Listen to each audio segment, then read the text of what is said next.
오늘 함께 여러분과 볼 하나님의 말씀은 사사기 9장 7절에서 16절 말씀입니다. 사사기 9장 7절에서 16절 말씀입니다. 제가 본문을 봉독하겠습니다. 사람들이 요담에게 그 일을 알림해 요담이 그리시심 산 꼭대기로 가서 서서 그의 목소리를 높여 그들에게 외쳐 이르되 세겜 사람들아 내 말을 들으라. 그리하여야 하나님이 너희의 말을 들으시리라. 하루는 아무들이 나가서 기름을 부어 자신들 위에 왕으로 상으로 하여 감람나무에게 이르되 너는 우리 위에 왕이 되라 하니 감람나무가 그들에게 이르되 내게 있는 나의 기름은 하나님과 사람을 영화롭게 하나니 내가 어찌 그것을 버리고 가서 나무들 위에 옥줄 내리려 한지라. 나무들이 또 무화과 나무에게 이르되 너는 와서 우리 위에 왕이 되라 하니 무화과 나무가 그들에게 이르되 나의 단것과 나의 아름다운 열매를 내가 어찌 버리고 가서 나무들 위에 옥줄 내리려 한지라. 나무들이 또 포도나무에게 이르되 너는 와서 우리 위에 왕이 되라 하니 포도나무가 그들에게 이르되 하나님과 사람을 기쁘게 하는 내 포도주를 내가 어찌 버리고 가서 나무들 위에 옥줄 내리려 한지라. 이에 모든 나무가 가시나무에게 이르되 너는 와서 우리 위에 왕이 되라 하니 가시나무가 나무들에게 이르되 만일 너희가 참으로 내게 기름을 부어 너희 위에 왕으로 삼겠거든 와서 내 그늘에 피하라. 그리하지 아니하면 불이 가시나무에서 나와서 레바논의 백향목을 사를 것이니라 하였느니라. 이제 너희가 아비멜렉을 세워 왕으로 삼았으니 너희가 행한 것이 과연 진실하고 의로우냐? 이것이 여룻바알과 그의 집을 선대함이냐? 이것이 그의 손이 행한 대로 그에게 보답함이냐? 아멘. 오늘 사사기 9장 7절에서 16절 말씀을 가지고 보수인가 보신인가 라는 제목으로 하나님의 말씀을 증거하겠습니다. 오늘 본문 사사기 9장은 사사기 9장 1절에 나오는 여룻바알의 아들 아비멜렉이 주인공입니다. 사실 오늘 이 말씀의 결론은 이 한 구절에 다 있습니다. 여룻바알의 아들 아비멜렉, 이것이 바로 말씀의 결론입니다.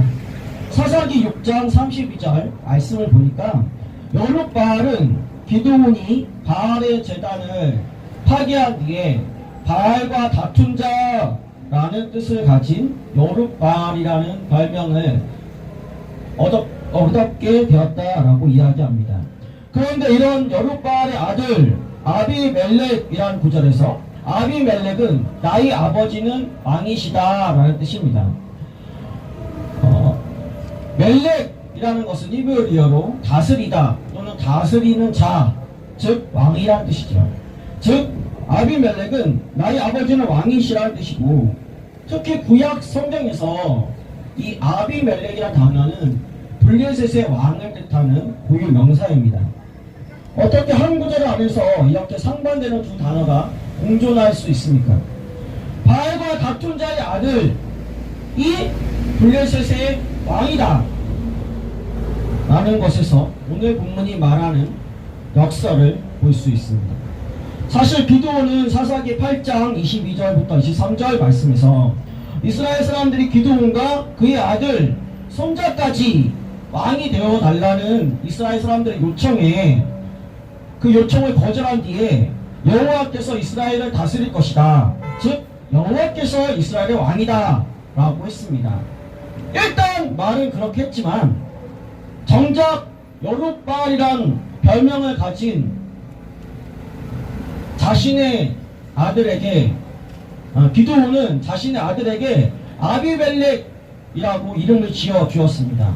즉 나의 아버지는 왕이시다 라는 뜻이죠. 아들인 아비멜렉이 나의 아버지는 왕이다 라는 뜻을 가졌다면 그의 아버지인 기드온은 뭐라는 거죠? 자기가 왕이라는 거죠. 내 아들은 독생자라고 한 전모라는 사람이 생각나지 않습니까? 사사기 9장 1절 말씀을 보면 이 여룻바알의 아들 아비멜렉은 어머니의 형제와 그의 외조부의 집 가족들이 사는 세겜이라는 곳에 가고 있습니다. 그리고 사사기 9장 2절 말씀에서 여룻바알의 아들 70명이 다 너희를 다스림과 한 사람이 너희를 다스리니 어느 것이 너희에게 나으냐 라는 궤변으로 사람들을 선동하기 시작합니다. 일단 여룻발, 즉 기드온이 아들을 70명이나 둔 것 자체가 잘못입니다. 한 여인에게 아들을 70명을 둔 게 아니라 아들을 70명을 둔다는 것은 자기에게 우호적인 부족들 또 종족들의 아내를 취해서 자녀를 낳았다, 아들을 낳았다는 뜻이겠죠. 이렇게 한 것 자체가 굉장한 잘못입니다. 그것을 이용해서 이 여룻발, 즉 기드온의 아들 아비멜렉은 여룻발의 아들 70명이 왕이 되는 것과 한 사람이 왕이 되는 것 중 어느 것이 나은가라고 자기 어머니 형제와 외조부의 집, 또 어머니의 친척 일가가 사는 세겜에 가서 선동을 시작하는 겁니다. 한국교회의 대표적인 목사님이신 소강석, 이영훈 등과 같은, 또 한기총과 같은 여러 목사들의 지도를 받는 것이 나을까? 아니면 자기 한 사람의 다스림을 받는 게 나을까? 라고 선동하는 전무라는 분의 수법과 동일하지 않습니까? 그리고 본문 2절 마지막에서 이 아비멜렉은 또 나는 너희와 골육임을 기억하라 라고 합니다. 혈육에 호소하는 거죠. 내가 이 어머니의 부장에서 나는 너희 여러분들의 혈육입니다. 혈연에 호소하고 있는 겁니다. 지연에도 호소하고 있는 거죠. 조용기 목사님, 김준범 목사님과 같은 이름을 들먹이면서 또 한기총 같은 걸 들먹이면서 나는 그들 직계다. 그분들이 나에게 유일하게 사역을 계승했다. 라고 참칭하는 전무라는 분이 생각나지 않습니까? 본문 3절에서 이런 선동에 현혹되어서 아비멜렉의 어머니 형제들이 그 마음이 아비멜렉으로 기울었다. 그래서 아비멜렉은 형제라고 말했다라고 이야기합니다. 본문 4절에서 그들은 더 나아가 바알브리 신전에서 은 70개를 아비멜렉에게 줍니다.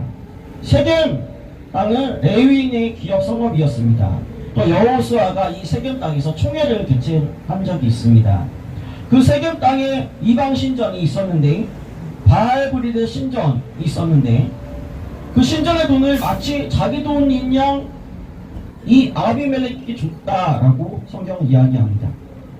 아니 아비멜렉의 아버지 기드온은 여룻발 즉 바알과 싸운 사람인데 어떻게 그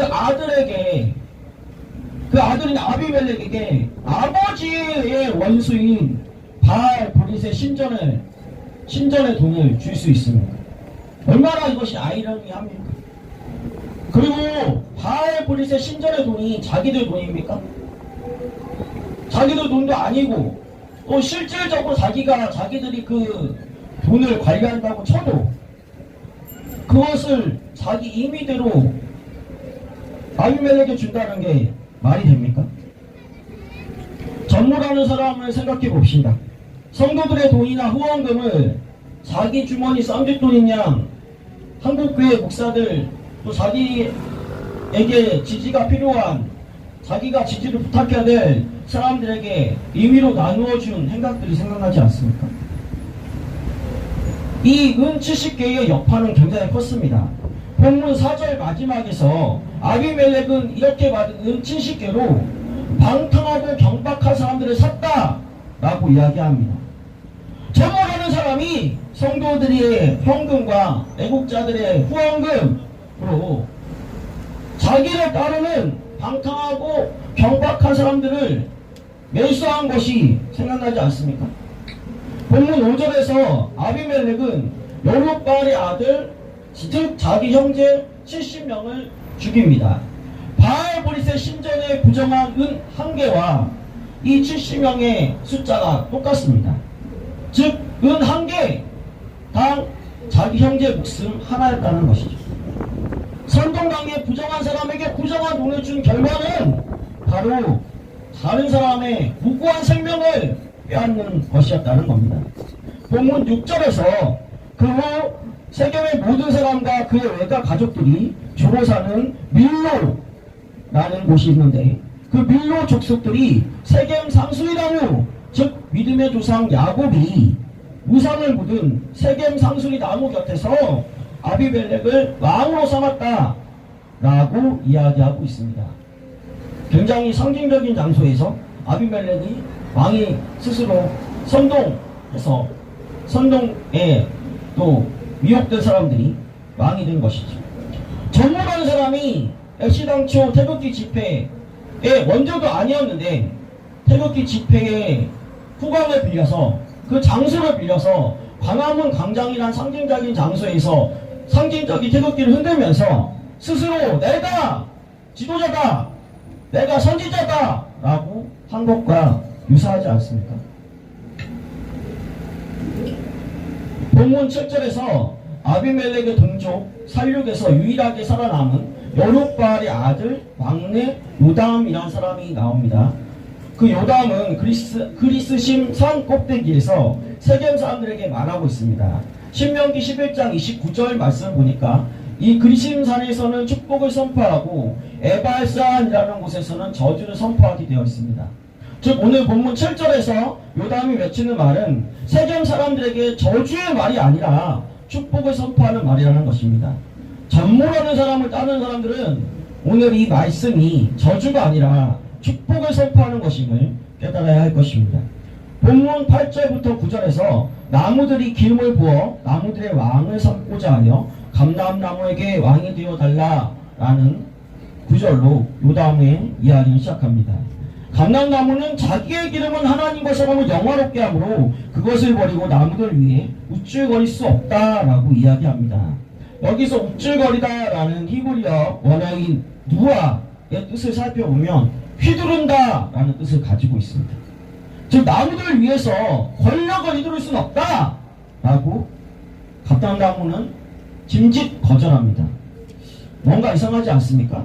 나무들은 그저 기름 부은 바 된 왕. 여기서 기름 부었다는 건 뭡니까? 하나님의 위임을 받아서 기름을 부어서 하나님의 그 위임에 따라서 통치해달라는 왕이 되어달라는 것인데 감람나무는 자기는 되게 겸손한 척 자기의 기름은 하나님과 사람을 영화롭게 함으로 그렇게 할 수 없다 라면서 거절하면서 우쭐거릴 수 없다, 우쭐거리요, 권력을 이룰 수 없다 라고 이야기합니다. 왕이 되는 것과 기름 부은 왕이 되는 것과 권력을 휘두르는 것이 어떻게 똑같은 말이 될 수 있습니까?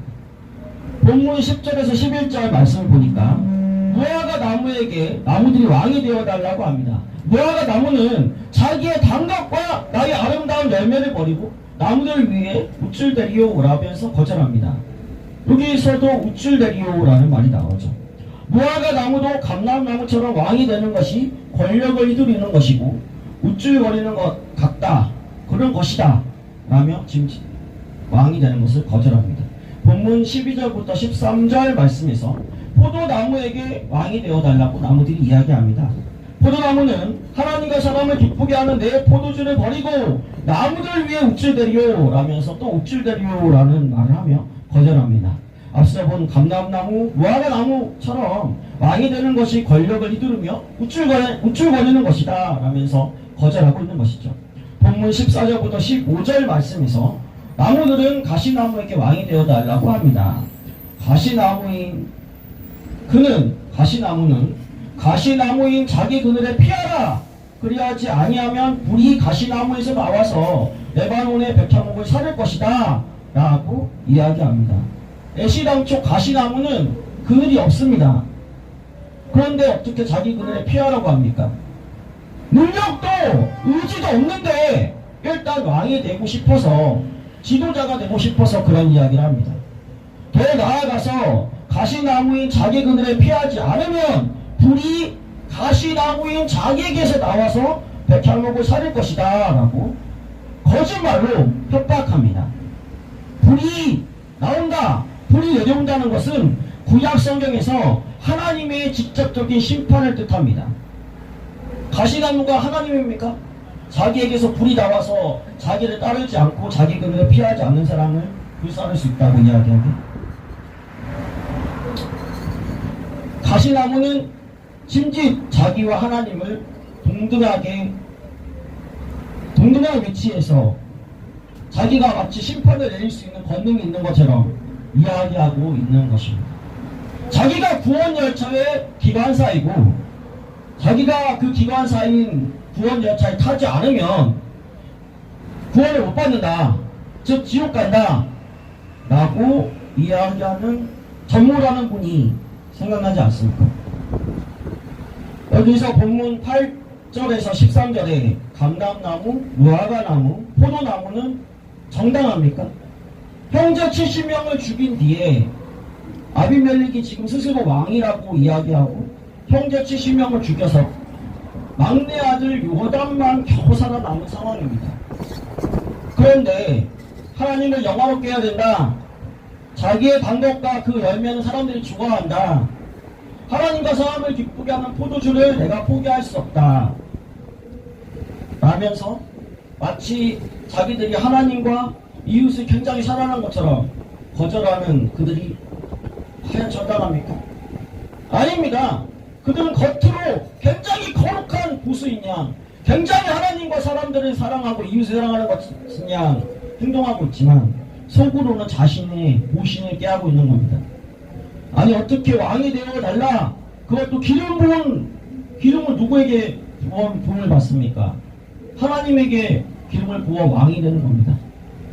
그런 기름 부은 바된 왕이 되어달라고 요청하는데 우쭐거리요 라면서 그는 권력을 휘두르는 것이다 라며 자기 멋대로 가장하면서 겸손하고 거룩한 척하면서 자신의 보신 행위를 어떻게 정당화할 수 있습니까?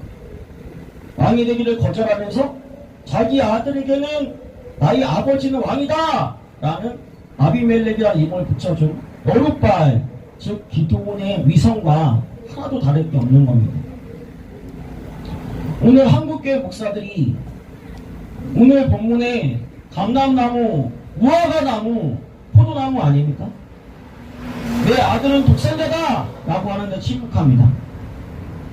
고 조용기, 김준구 목사님 등의 이름을 들먹이고 또 한국교회에 어찌됐든 간에 연합체인 한계총을 들먹이면서 나는 그들의 위임을 받았다, 나는 그들의 직계이고 계승자다 라고 하는데 침묵하는 것, 성도들의 헌금과 후원금을 정당하지 못한 자에게 주어서 경박하고 천박한 자들을 사고 있는데 거기에 대해서 침묵하는 것, 그러면서 자기와 자기 교회 또 자기 단체에 대해서는 입을 다물어 달라고 짐짓 요구하는 것, 태극기 집회의 원조가 누구인지 잘 아는데 전부라는 사람이 태극기 집회의 원조라고 성칭하고 있는데, 거짓 선전하고 있는데 침묵으로 일관하는 것, 이렇게 하는 이렇게 침묵으로 동조하는 모든 한국교회 목사들이 오늘 본문에 감람나무와 무화과나무와 포도나무인 것입니다. 감람나무, 무화과나무, 포도나무가 연이어 거룩한 척하면서 거절했기 때문에 끝내 가시나무와 같은 사람이 지도자가 되어버린 겁니다. 한국교회 목사, 한국교회는 지난날에는 방공과 보수를 외치기만 하면은 보신을 할 수 있었던 것이 부인할 수 없는 사실입니다. 지금 와서 보면은 정말 지난날에 그렇게 방공을 외치고 보수를 외쳤던 것이 진심이었나라는 생각이 듭니다. 방공과 보수를 외치기만 하면은 어느 정도 보신을 깨할 수 있고 돈과 권력의 기생에서 부와 명예를 깨할 수 있었던 것이 부인할 수 없는 사실이고, 그런 걸 바래서 방공과 보수를 외쳤던 것이 아닌가, 그들의 위선을 지금 한번 지적해보지 않을 수 없다는 겁니다. 또 보수라고 하기만 하면은 어떤 욕설과 비방을 해도 또 무몰래로 잘난 척하고 마이크 잡고 남들 앞에서 윽박지르고 욕하고 인신공격하고 명예살인해도 용납되던 시절이 있었던 게 사실입니다. 전무라는 사람과 함께하는 나이 드신 분들의 언행과 행각을 보면은 그때 그렇게 보수라고 하기만 하면 모든 것이 괜찮고 방공을 외치면 모든 것에서 용인을 받고 용서받고 박수 받았던 시절을 그리워하고 있는 것이 아닌가라는 생각이 듭니다. 하지만 지금은 굉장히 다릅니다. 더 이상 보수를 외치는 것만으로 보신을 할 수가 없습니다. 그러니까 말로는 보수를 외치지만 한편으로는 반보수 행각을 하고 심지어 진보와 친하게 지냅니다. 그렇게 못할 때는 교회를 위하는 척, 이웃을 위하는 척 위선을 깔면서 보수교회와 보수신앙을 지켜야 한다는 핑계로 불의의 침묵함으로 봉제하고 있습니다. 그게 지금 한국교회 보수 목사들과 보수 대표들의 모습인 것입니다. 본문 16절에서 말씀은 이런 한국교회 보수 목사들과 보수 대표들에게 이렇게 이야기하고 있습니다. 아비멜렉과 같은 전부라는 사람을 용납하는 것이 과연 진실되고 의로우냐? 이것이 우상 숭배에 맞서서 순교하신 주기철, 손양원 목사님과 같은 순교자의 피 위에 세워진 한국교회에 대한 선대함이냐? 이것이 주기철, 손양원 목사님에 대한 보답이냐? 한편 오늘 보면 사사기 9장 26절 말씀을 보면 가알이라는 사람이 일어나서 이런 아비멜렉에게 맞서겠다고 이야기합니다. 세겜 사람들이 거짓으로 선동해서 자기 세력을 모읍니다. 전무라는 사람에게 내가 맞서보겠다라면서 자기 세력을 모으는 십자가를 어떻게 한다는 분이 생각나지 않습니까? 오늘 본문 사사기 9장 45절 말씀을 보면 가알과 그의 선동된 세겜성은 아비멜렉에게 점령을 당하게 되고 세겜 백성은 다 죽임을 당하고 세겜성에는 소금이 뿌려지게 됩니다. 말씀의 결론 맺도록 하겠습니다. 오늘 본문 사사기 9장 22절에서 24절 말씀을 보니까 아비멜렉이 이스라엘을 다스린 지 3년에 하나님이 아비멜렉과 세겜 사람들 사이에 악한 영을 보내심에 세겜 사람들이 아비멜렉을 배반하였으니 이는 여룻바알의 아들 70명에게 저지른 포악한 일을 갚되 그들을 죽여 피 흘린 죄를 그들의 형제 아비멜렉과 아비멜렉의 손을 도와 그의 형제들을 죽이게 한 세겜 사람들에게로 돌아가게 하심이라 라고 이야기하고 있습니다. 전무라는 사람의 세력도 이렇게 결탁한 지 3년이 못 되어서 전무라는 사람과 결탁한 사람들 사이에 하나님께서 악한 영을 보내셔서 서로 배반하게 할 것입니다. 그런 일이 벌써 일어나고 있습니다.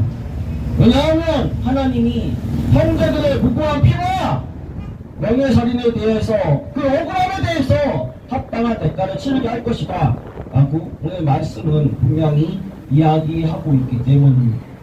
본문 사사기 9장 50절에서 54절 말씀을 보니까 과연 그 말씀대로 그 말씀의 예언대로 데베스라는 성벽 위에서 한 여인이 맷돌 밑짝을 아비멜렉의 머리 위에 내려 던졌습니다.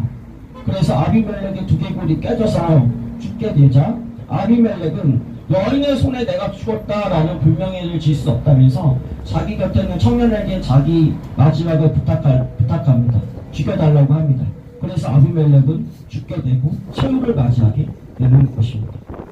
사사기 9장 56절에서 57절 말씀은 이 사건에 대해서 아비멜렉이 그 형제 70명을 죽여 자기 아버지에게 행한 악행을 하나님이 이같이 갚으셨고 또 세겜 사람들의 모든 악행을 하나님이 그들의 머리에 갚으셨으니 여룻바알의 아들 요담의 저주가 그들에게 응함이라 라고 이야기합니다.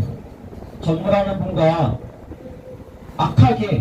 악의 연대를 맺고 있는 부역자들의 말로가 이 말씀대로 될 것입니다.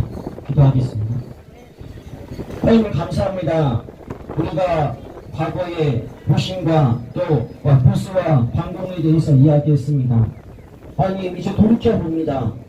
보수와 반공을 외쳤던 것이 개인의 영달과 개인의 보신을 위함이 아니었는지 생각해봅니다. 주님 처음 사랑과 처음 마음을 주십시오.